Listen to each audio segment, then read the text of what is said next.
এই তো ইফতারের জন্য হচ্ছে সব কিছু রেডি করে নিচ্ছি। আসরের পরে হচ্ছে আমি সেহরির জন্য রান্নাবান্না আগেই করে নিই, আর তারপরে হচ্ছে ইফতারের কিছুক্ষণ আগে হচ্ছে ইফতারগুলো রেডি করে নিই।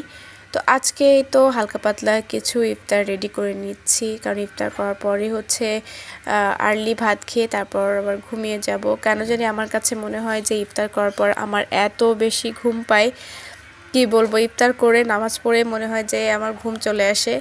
আর এই তো আমি হচ্ছে আজকে ইফতারের জন্য পেঁয়াজও বানিয়ে নিয়েছি, কারণ আনিশার বাবা বলছিল আজকে শুধু পেঁয়াজও খাবে।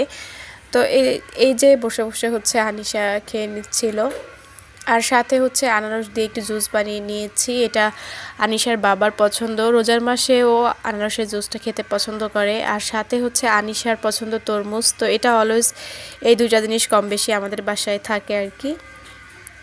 তো এই তো ফ্রিজ থেকে হচ্ছে আমি তরমুজগুলো বের করে নিয়েছি, আর সাথে হচ্ছে সস বের করে নিয়েছিলাম।